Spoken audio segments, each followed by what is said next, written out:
historic study because of the caliber of the people that wrote it and because of the conclusion that they drew. And this study said a number of interesting things, not the least of which was that the most likely explanation for the phenomena studied is extraterrestrial. In light of this conclusion, Cometa laid the groundwork for determining a contact protocol in their official report titled UFOs and Defense, What Should We Prepare For? There's a lot of concern in the report that the lack of preparedness could lead to problems. It's because if an event happens, people are not informed as to what the phenomena is and how they should respond. The report clearly states, for the moment, they do not appear to be meddling in our affairs, but it is advisable to ask ourselves what they are actually seeking. What should we prepare for? How should we prepare for it? And that's what, in fact, these military officials and government officials were trying to come across with, is that there had to be a preparation for this. If we do nothing, the very principle of defense and air intelligence would be called into question. They recommend that a widespread training campaign be undertaken to educate people in official positions how to respond, what the phenomena is, what the evidence is, what they should do if they encounter something.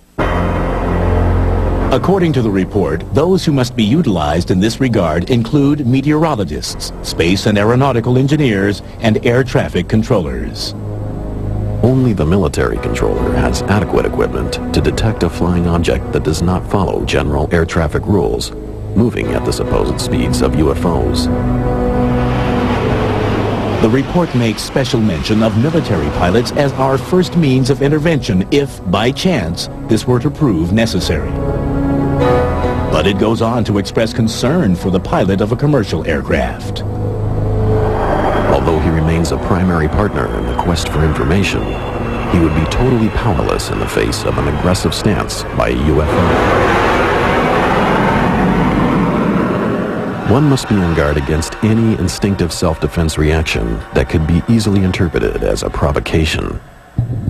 Part of the concern is not to initiate any actions that could be dangerous. For instance, at a military base, if staff witnessed an object and didn't know anything about what it might be, that there could be a reaction of hostility.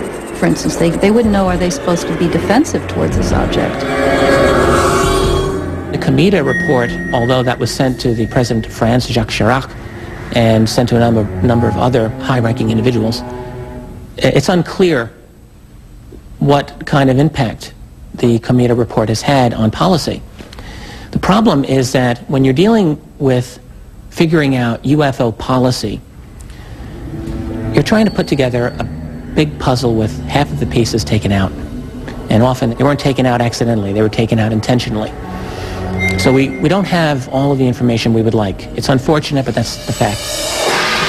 Coming up, as Cold War tensions rise, the UFO problem threatens to trigger Armageddon.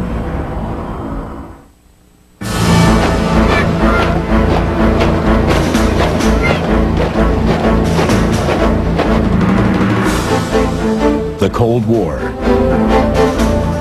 Across the U.S.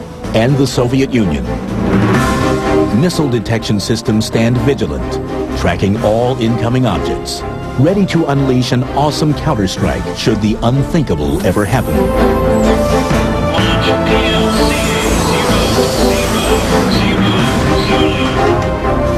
But what if the inbound object is actually a non-threatening UFO?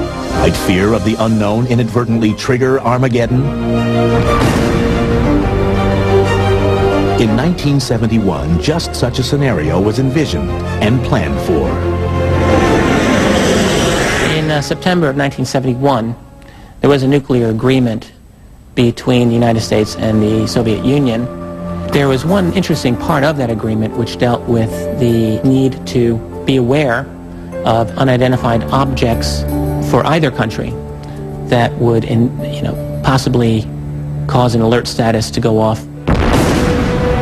The historic agreement on measures to reduce the risk of outbreak of nuclear war covers a number of scenarios. Article 3 of the agreement states, The parties undertake to notify each other immediately in the event of detection by missile warning systems of unidentified objects, if such occurrences could create a risk of outbreak of nuclear war between the two countries. But the meaning of unidentified object has raised interest in some quarters. Now, it is not necessarily the case that an unidentified object would mean a UFO in the sense that we understand that. However, I think it's undeniable that an unidentified object would very probably also refer to true UFOs. But of course, you have to remember, all of these documents, whenever we're dealing with UFOs, they're so carefully worded that, nothing explicit really is said. Article 6 of the agreement details the notification procedure for these incidents. For transmission of urgent information, the parties shall make primary use of the direct communications link between the governments of the United States of America and the Union of Soviet Socialist Republics.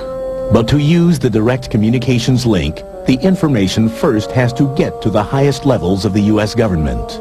And a protocol for making that happen also exists.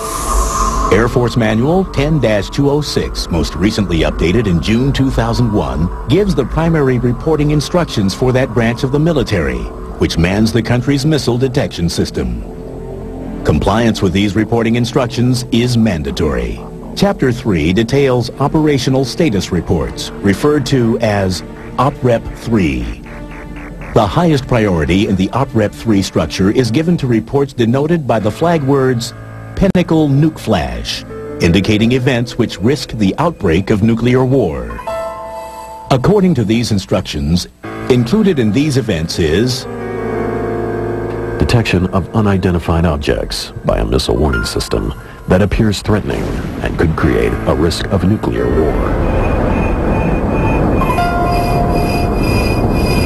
These reports, both immediate voice reports and follow-up written ones, go to the Air Force Operations Center in the Pentagon, Strategic Command, NORAD, and the Chairman of the Joint Chiefs of Staff.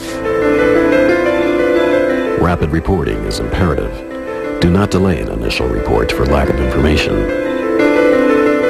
Due to the extremely time-sensitive nature of the Pinnacle Nuke Flash report, transmit these voice reports no later than 5 minutes after learning of the event.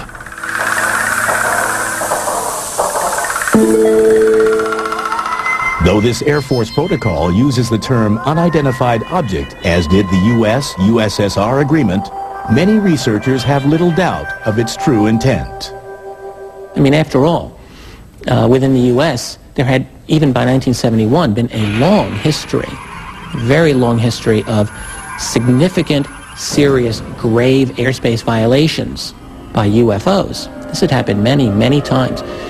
We presume that the Soviets did too. They had a lot of UFO sightings of their own. Though what ultimately happens to Pinnacle Nuke Flash reports is cloaked under layers of secrecy, they do demonstrate international cooperation, which many think is the key to dealing with the UFO question. In 1970,